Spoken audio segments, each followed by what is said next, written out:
Once upon a time, in a small town surrounded by tall green hills, there was a colorful train called the Rainbow Express. The train wasn't just any ordinary train. It had magical powers that only those with kind hearts could see. One bright morning, a little girl named Lily and her best friend Max, a curious boy with big dreams, were playing by the train tracks. They loved watching the regular trains pass by, their wheels rumbling and their whistles singing through the air. But today, something different happened. Suddenly, out of the mist, the Rainbow Express appeared, shimmering in the sunlight with carriages painted in every color imaginable. The train's whistle sounded like a cheerful melody, and its windows sparkled like diamonds. Lily and Max blinked in surprise. "Do you see that?" Lily whispered. Max nodded excitedly. As they stood in awe, the doors of the train slid open with a gentle swoosh, and a kind-looking conductor in a bright blue uniform waved to them. "Would you like to go on an adventure?" he asked with a warm smile. Lily and Max couldn't believe their luck. They eagerly hopped aboard, their hearts racing with excitement. Inside the train, every carriage was like a different world.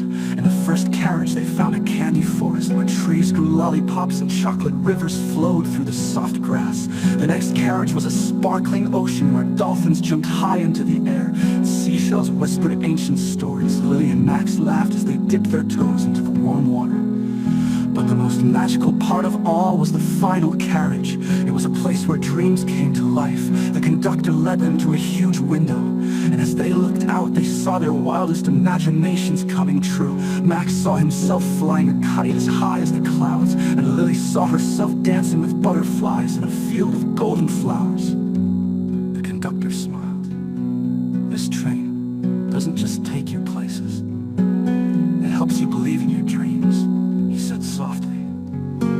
"Remember, the journey of life is filled with magic if you keep your heart kind and your mind open." After what felt like hours of laughter and wonder, the train gently slowed down. The conductor tipped his hat. "It's time for you to return home, but don't worry, the Rainbow Express will always be here when you need it," he said. Lily and Max waved goodbye as they stepped off the train, their hearts filled with joy and their heads spinning with new dreams. As they watched the magical train disappear into the mist, they knew they had just experienced something extraordinary. From that day on, every time they heard the distant whistle of a train, Lily and Max smiled, knowing that magic was always just around the corner, waiting for those who dared to dream. And so they lived happily, with hearts full of adventure, knowing that the Rainbow Express would forever be their secret.